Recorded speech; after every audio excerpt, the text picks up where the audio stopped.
Hey everybody, it's James Elliot from Unleash Your Power Coaching and Training. Wanted to talk to you about some stress busting tools from the toolbox from the workshop today.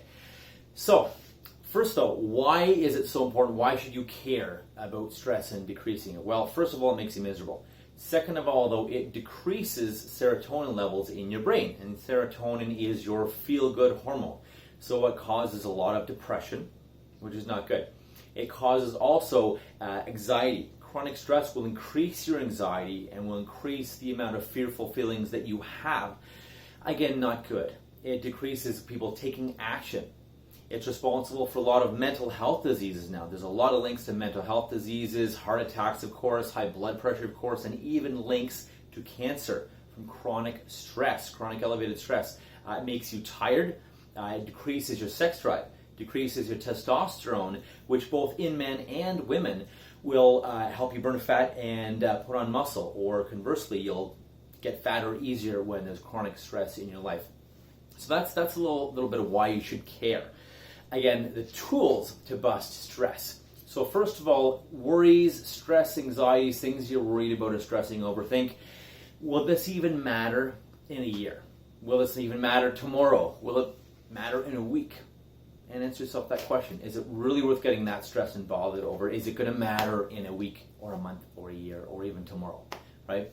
And second, think to myself, is this worst case scenario or this thing I'm stressing over or fearing, is it really likely to happen? Is it even a real fear? Is it even a legitimate fear? Or are there lots of positive things that could come out of this situation?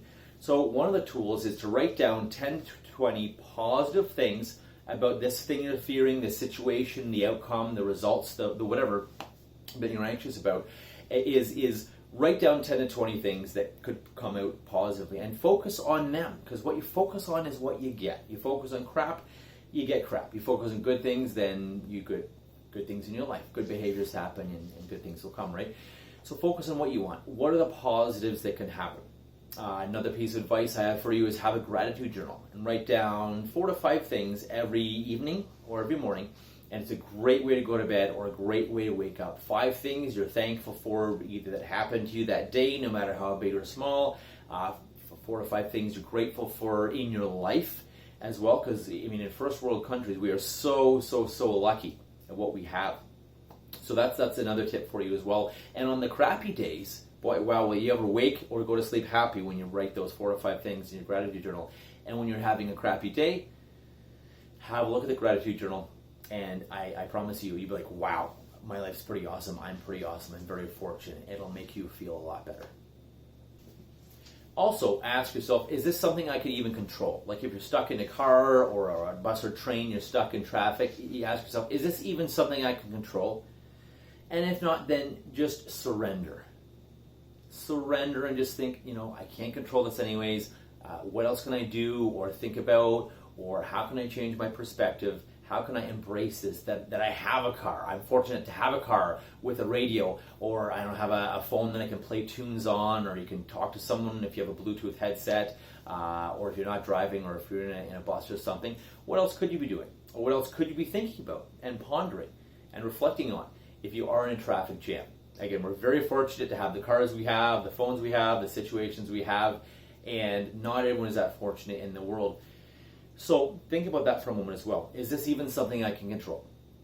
Next is breathing. Stop, assess, and breathe. And if the monkey mind gets running away from you and it's like, oh my God, this could happen, that can happen, you're catastrophizing, oh my God, I can't believe they could do this, or how could they do this to me, or this will probably happen, or they'll probably do this or that. Stop it and say in your brain to yourself, stop it. And it's a pattern interrupt. And it'll help stop that pattern, and then focus on what you want. Focus on those 10 or 20 positive outcomes. Focus on what could happen. Focus on how you can make it work, how you can change things, how you can grow from this, how you can learn from it, instead of focusing on all the barriers or making up all the barriers or worrying about all the barriers. Focus on what you want and how to get through, over, under, around the barriers. So again, breathing. 4-7-8 breathing is great. Inhale over 4 seconds. Hold it for 7. And then exhale over 8 seconds. 4-7-8 is great. Another tool is to ask yourself, wow, will this thought or belief or behavior or worrying or monkey mind, is this going to get me towards what I want? Is it getting me closer to what I want? And is this getting me there? Or is this preventing me from achieving what I want? Is it preventing me from being who I've always wanted to be? Ask yourself those questions, and if that's the case, then what can you do instead? What can you focus on instead? What can you think on instead? Can you think of something else and get yourself out of the crazy tree? Can you talk to someone and have them pull you down out of the crazy tree? Something like that. Talk to someone, let it out, vent, run, walk, get outside, and again, focus on what you want. Change your focus and block out what it is you don't want. The last thing I want to leave you with is think, how can this situation or possible situation, or if something is happening or blowing up, how can it benefit me?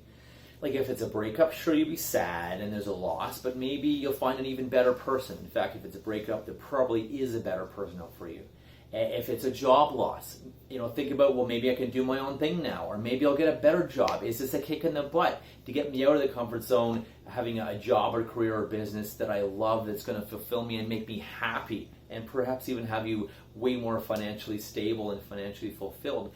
Getting laid off was the best kick in the butt I've ever had, and now it allows me to do what I love and help people, train people, teach people, and speak to people, sharing my message and helping people. So maybe it's the best thing that could ever happen to you. So again, my name is James Elliot from Unleash Your Power Coaching and Training. This video is a little bit of a longer one, so I'm not going to recap, just rewind if you want. But again, the things I'll leave you with is stop, assess, stop the insanity, focus on what you want, create what you want. Am I even in control anyways? If not, just surrender, deep breathe, find something to be grateful for, reflect, enjoy, take some notes, write in a gratitude journal, and just be thankful and grateful for what you have in your life. And look at, hey, could this be a learning opportunity? Could this be beneficial? What are all the positives, or what are some of the positives that could happen? And stop making up the worst things. Stop making up the worst movies. Tell yourself to stop it. And take a deep breath and breathe, and again, focus on what you want, because that is what you'll get. Until next time, I'm James R. Elliott from Unleash Your Power, NLP Training and Coaching. Go have your best day ever.